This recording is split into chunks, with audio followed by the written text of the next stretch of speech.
Good morning friend, welcome to my channel. এই family ব্লগে সবাইকে স্বাগতম। আশা করি তোমরা সবাই ভালো আছো, আমরাও ভালো আছি। আজকে আমি বানাচ্ছি কড়াই চিকেন। তো কড়াই চিকেন কীভাবে বানালাম সেটাই তোমাদের সাথে শেয়ার করছি। প্রথমে দেখো আমি কড়াই চিকেনের জন্য চিকেনটা ভালো করে ধুয়ে জল ঝরিয়ে নিয়েছি। তারপরে আমি এখানে নিয়েছি দেখো পেঁয়াজের টুকরো করে, কাশ্মীরি ক্যাপসিকামও নিয়েছি ঝাল লঙ্কা, আর এখানে নিয়েছি কাশ্মীরি লঙ্কা যেটা বলে। কড়াই চিকেনে কাশ্মীরি লঙ্কার যে গন্ধটা খুবই টেস্টটা আরও অপূর্ব করে দেয়। তারপর নিয়েছি দেখো এখানে আদা রসুন পেস্ট, আর এখানে ভাজা মশলার জন্য নিয়েছি শুকনো লঙ্কা, গোটা ধনে, জিরে, মৌরি, গোলমরিচ, বড় এলাচ, আর এখানে ছোট এলাচ, লবঙ্গ, দারচিনি। তো প্রথমে আমি কড়াইতে শুকনো খোলায় এটা তো দেখো আমি প্রথমে মশলাটা ভেজে নেব। খুব কড়া করে ভাজবো না, যেন তিতো না হয়ে যায়, তার জন্য হালকা করে একটু ভেজে তুলে নেব। তো আমাদের চ্যানেলটা তোমরা যদি এখনও সাবস্ক্রাইব করে না থাকো প্লিজ সাবস্ক্রাইব করে দিও। তারপর দেখো ওই কড়াইতেই আমি সাদা তেল দিয়ে দিচ্ছি। এই রান্নাটা কিন্তু সাদা তেলে হবে। তেলটা গরম হলে আমি তারপর চিকেনটা দিয়ে দেবো।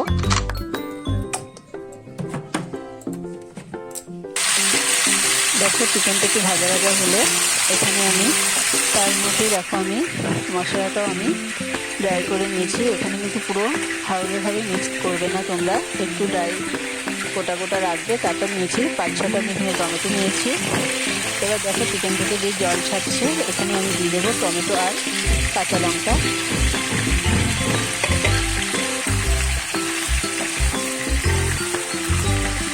তো টমেটো আর কাঁচা লঙ্কা যতক্ষণ হচ্ছে আমি একটু ঢাকা দেবো। ঢাকা দেওয়ার পর এবার আমি যে কাশ্মীরি লঙ্কাটা দিয়েছি সেটাও আমি দিয়ে দেবো। এই রান্নাটায় কিন্তু আমি একদমই জল ব্যবহার করব না। দেখো এবার ঢাকা দেওয়ার পর দেখো আস্তে আস্তে জল উঠে এসছে, জল ছেড়েছে, তোমরা দেখতেই পাচ্ছ।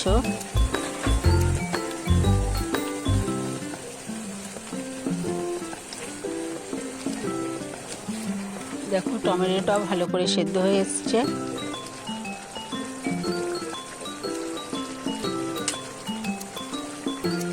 এবার আমি দিয়ে দিচ্ছি আদা রসুন পেস্ট।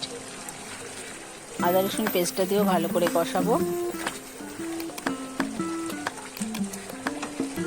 আমাদের চ্যানেলটা তোমরা যদি এখনও কেউ সাবস্ক্রাইব করে না থাকো প্লিজ সাবস্ক্রাইব করে দিও। আর যারা আমার এখনও ফেসবুক পেজটা ফলো করছো না প্লিজ আমার ফেসবুক পেজটাও ফলো করে দিও। এবার আমি ড্রাই মশলাগুলো দিয়ে দেবো।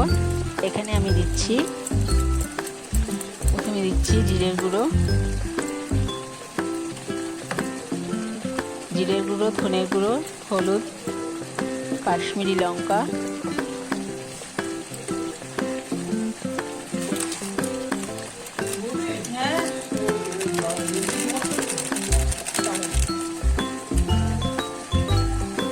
আর ঝালের জন্য দিয়েছি লাল লঙ্কার গুঁড়ো। তো দিয়ে আবারও ভালো করে কষিয়ে নেব।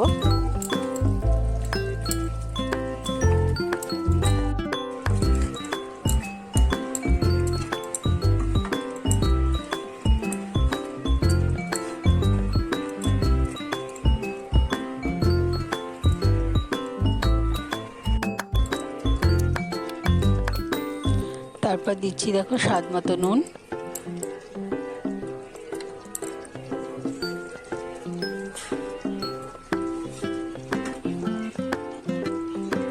তারপর যে পেঁয়াজ আর ক্যাপসিকামটা কেটে রেখেছি আমি সেটাও দিয়ে দিচ্ছি।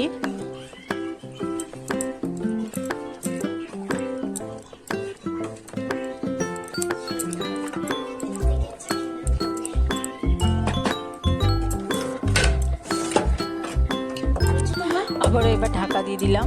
আবার 10 মিনিট পর দেখো তোমাদের দেখাচ্ছি। দেখো পেঁয়াজ ক্যাপসিকাম সব ভালো করে মজে গেছে চিকেনের সাথে। তো এবার কষা কষা করে রান্নাটা হবে, একদমই জল ব্যবহার করা হবে না কড়াই চিকেনে। তো কেমন হয়েছে দেখতে। এবার আমি যেটা ভাজা মশলাটা করেছিলাম কড়াই চিকেনের বেস্ট মশলাটা, এখানে ধাবা স্টাইলে কিন্তু এই চিকেনটা হচ্ছে, ধাবাতেও যে রান্নাটা হয় সেটাও কিন্তু এই মশলাটাই ব্যবহার করা হয়। তো এবার মশলাটা দিয়েও ভালো করে আবার একটু কষিয়ে নিচ্ছি। তো দেখো রেডি হয়ে গেছে আমার কড়াই চিকেন। তো কড়াই চিকেন কেমন হলো অবশ্যই কিন্তু তোমরা কমেন্ট করে জানাবে। ভালো লাগলে অবশ্যই